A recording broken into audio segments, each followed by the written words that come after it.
Good morning everyone. जैसा कि हमने पिछले वीडियो में बात किया था कि आबहो रूल, हुन रूल, इन सब के बारे में हमने चर्चा की थी।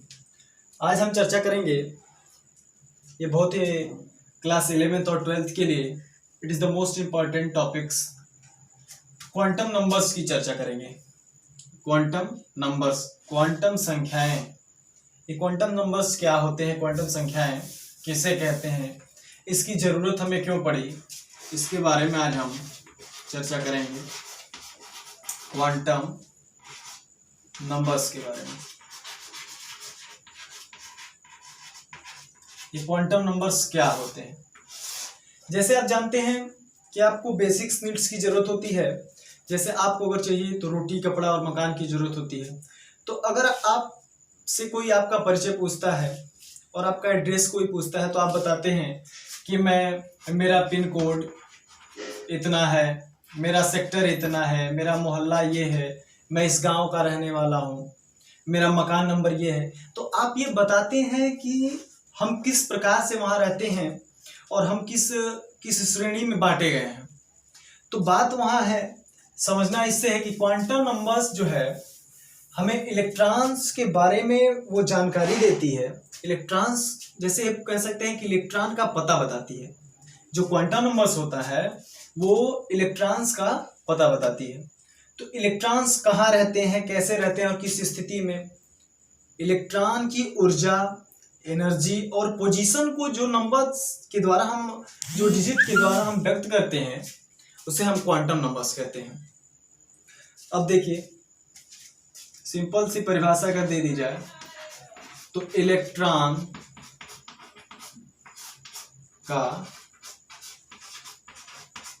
पता बताती है, इलेक्ट्रॉन्स का पता बताती है। तो ये जो क्वांटम नंबर्स हैं ये इलेक्ट्रॉन्स के बारे में हमें बताती हैं कि इलेक्ट्रॉन्स कैसे हैं और इलेक्ट्रॉन किस प्रकार, किस सेल में रखे गए हैं, किस सबसेल में रखे गए हैं। आइए हम आगे इसकी चर्चा करेंगे। तो देखिए, जाहिर सी बात है कि क्वांटम नंबर्स आपको पढ़ना है। क्वांटम नंबर्स 4 प्रकार के होते हैं। क्वांटम नंबर्स 4 प्रकार के होते हैं। पहला है principal quantum number, principal quantum numbers. दूसरा है द्विगंशी या एजीमुथल, इसे हम मुख्य क्वांटम संख्या भी कहते हैं। मुख्य क्वांटम संख्या या प्रिंसिपल क्वांटम नंबर्स। दूसरे की बात करें तो इसे हम azimuthal quantum number, azimuthal quantum numbers या द्विगंशी क्वांटम संख्या कहते हैं। द्विगंशी क्वांटम संख्या कहते हैं। तीसरी जो हमारी क्वांटम संख्या है उसे हम कहते हैं magnetic, magnetic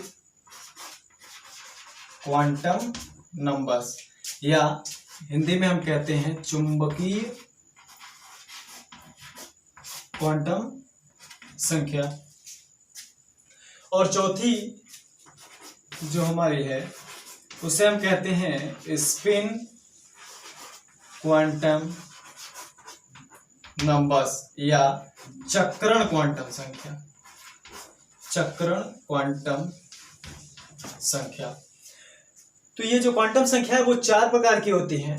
principal quantum numbers, मुख्य क्वांटम संख्या, एजीमुथल क्वांटम नंबर्स या द्विगंशी क्वांटम संख्या या सब्सिडियरी इसे भी कहते हैं, मैग्नेटिक क्वांटम नंबर, चुंबकीय क्वांटम संख्या, एंड स्पिन क्वांटम नंबर्स, चक्रण क्वांटम संख्या। तो आइए हम इसे बारी बारी से समझेंगे कि ये क्या होती है। तो सबसे पहले हम बात करेंगे कि मुख्य क्वांटम संख्या। ये मुख्य क्वांटम संख्या क्या होती है? यानी मुख्य क्वांटम संख्या, जैसे आपने देखा कि इलेक्ट्रॉनिक विन्यास करते समय अगर हमने सोडियम की बात की, सोडियम की बात की तो आया आबहो के नियम के हिसाब से 1s2 2s2 2p6 and 3s1।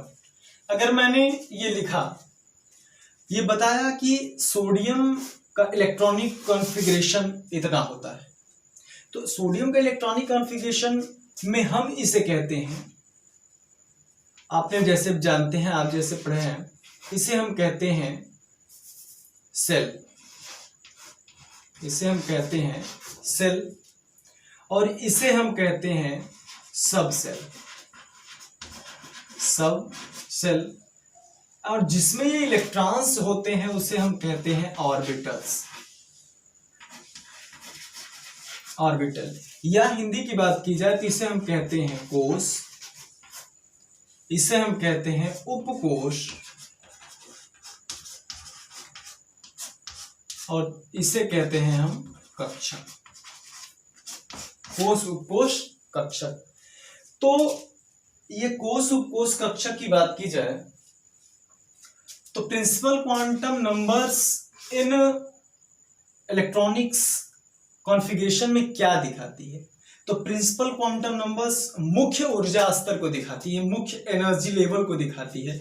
वो मुख्य एनर्जी लेवल इसका सेल होता है कि किस सेल में इलेक्ट्रॉन्स हैं, वो उसके मुख्य एनर्जी, मतलब उसके प्रिंसिपल क्वांटम नंबर वो दिखाता है कि ये मुख्य ऊर्जा स्तर को, जिसमें इलेक्ट्रॉन प्रवेश पाते हैं, उसकी एनर्जी को ये दिखाता है।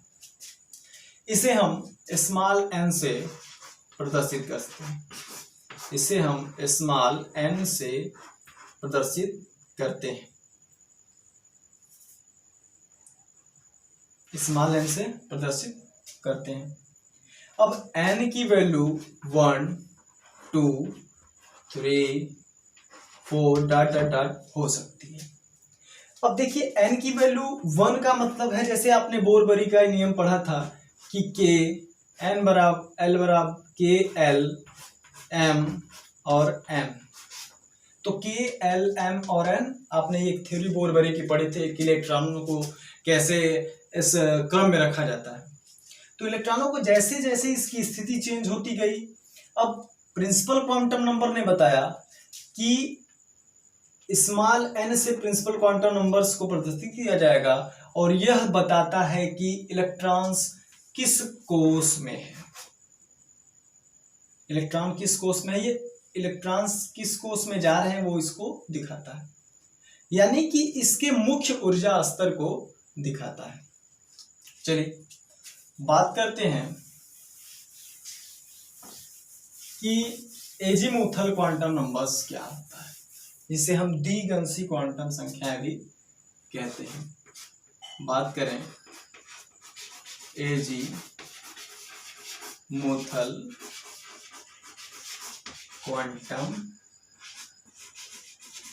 नंबर, एजीमुथल क्वांटम नंबर जिसे हम द्विगंशी क्वांटम संख्या भी कहते हैं। तो ये क्या दिखाता है? जैसे आपने देखा कि प्रिंसिपल क्वांटम नंबर्स जो मेन एनर्जी लेवल है उसको दिखा रहा है या सेल को दिखा रहा है, तो आप यहाँ एक सिंबल लिख लीजिए कि प्रिंसिपल क्वांटम नंबर्स सेल को दिखा रहा है। चलिए हमने यहाँ एक बात नोट कर ली कि प्रिंसिपल क्वांटम नंबर सेल को दिखा रहा है, और यह उप ऊर्जा स्तर, यानी कि प्रिंसिपल मुख्य के बाद जो उसके बाद ऊर्जा आती है, जैसे हमने बात की 3s2 की, तो ये जो 3 दिखा रहा है वो प्रिंसिपल क्वांटम नंबर है, यानी कि यह मुख्य ऊर्जा स्तर कि किस सेल में इलेक्ट्रॉन प्रवेश पा रहा है और किस सेल के किस उपकोश में, यानी ये किस सब सेल में प्रवेश पा रहा है इलेक्ट्रॉन्स, ये किस सबसेल में प्रवेश पा रहा है, किस सबसेल में एंट्री मार रहा है, वो दिखाती है एजीमुथल क्वांटम नंबर, जिसे हम स्मॉल l के द्वारा दिखाते हैं, स्मॉल l के द्वारा दिखाते हैं। और इसका जो वैल्यू इसकी होती है, अगर हमारी वैल्यू n बराबर 1 हो, 2 हो, 3 हो और 4 हो, तो l की जो एक डिजिट होगी, वैल्यू होगी, l n बराबर 1 के लिए 0, 1, 2 और 3, यानी l की वैल्यू n से 1 कम होती है। चाहे किसी भी ऑर्बिटल की बात की जाए, किसी भी सेल की बात की जाए, एल की वैल्यू एन से एक कम ही होगी। यानी कि principal quantum number N and azimuthal quantum number L को दिखाया, प्रिंसिपल क्वांटम नंबर ने सेल को दिखाया और एजीमुथल क्वांटम नंबर ने सब सेल को दिखाया। यहां दो बातें तो क्लियर हो गई, एजीमुथल ने सब सेल को दिखाया। यानी कि एजीमुथल का कहना, एजीमुथल क्वांटम नंबर ये बताता है कि इलेक्ट्रॉन्स सब सेल में प्रवेश पाते हैं। चलिए बात करते हैं हम कि तीसरे प्रकार की, जिसे हम कहते हैं magnetic quantum number. Magnetic quantum number, magnetic quantum number. ये मैग्नेटिक क्वांटम नंबर क्या होता है? जिसे हम चुंबकीय क्वांटम संख्या कहते हैं। ये इलेक्ट्रॉन्स के ऑर्बिटल को दिखाता है। ये इलेक्ट्रॉन्स किस ऑर्बिटल में प्रवेश पाते हैं वो उनकी एनर्जी को बताता है। जैसे हमने बात किया कि 3s2, तो 3s2 में 3 principal quantum number, S is a subshell जो एजीमुथल क्वांटम नंबर को दिखाता है। अब ये जो इलेक्ट्रॉन्स जहां जाते हैं, जिस ऑर्बिटल में जाते हैं इलेक्ट्रॉन्स, जिस भी ऑर्बिटल में जाते हैं, वो ऑर्बिटल्स जो होते हैं वो दिखाते हैं हमारे मैग्नेटिक क्वांटम नंबर, जिसे हम स्मॉल m के द्वारा प्रदर्शित करते हैं। अगर बात की जाए n बराबर l एंड m की, तो मैग्नेटिक क्वांटम नंबर्स को हमने m से दिखाया। तो n का मान अगर 1 है, 2 है, 3 है, 4 है, तो l का मान हमने बताया कि n से 1 कम होगा, n से 1 कम होगा। और इसके लिए l बराबर 0 के लिए m का मान 0, m बराबर 1 के लिए, l बराबर 1 के लिए m बराबर -1, 0 एंड +1, 2 के लिए -1, -2, 0, +1 एंड +2, और 3 के लिए ऐसे ऐसे हम इंटीजर्स को जोड़ते जाएंगे और इनकी वैल्यू अलग अलग। अब 3 के लिए -3, -2, -1, 0, +1, +2 एंड +3, ऐसे 4 के लिए भी होगा। यानी कि n, l and m principal quantum number, azimuthal quantum number and magnetic quantum number. अब इस पे ये हुआ कि अगर m बराबर 0, अगर l बराबर 0 हो तो ऑर्बिटल s होगा, अगर l बराबर 1 हुआ तो ऑर्बिटल p होगा, अगर 2 हुआ तो d होगा। अगर l का मान 0 आता है तो s ऑर्बिटल, p 1 आता है तो p d, 2 आता है d, और 3 आएगा तो f ऑर्बिटल। और जैसे जैसे हमने बताया कि इलेक्ट्रॉन्स जिस ऑर्बिटल में एंट्री करते हैं उसकी बात की जाए, तो हमने बताया कि 1357 की क्रांति आप याद रखेंगे तो आप देख सकते हैं कि s में केवल एक मात्र ऑर्बिटल बन रहा है, p में 3 बन रहे हैं, s में 5 बन रहे हैं और f में 7 बन रहे हैं। यानी कि ये फार्मूला हमारा सही हुआ। हमें आज ये पता चला कि s, p और d एंड f में ऑर्बिटलों की संख्या को कैसे निर्धारित किया जाता है। तो हमने 3 क्वांटम नंबर्स के बारे में पढ़ा। अब बात करेंगे हम चौथे क्वांटम नंबर्स की, जिसे हम अब यहां हम दिखा देते हैं कि m is equal to orbital. m किसको दिखाता है? ऑर्बिटल। मेरा बच्चा है small s। N L M and S।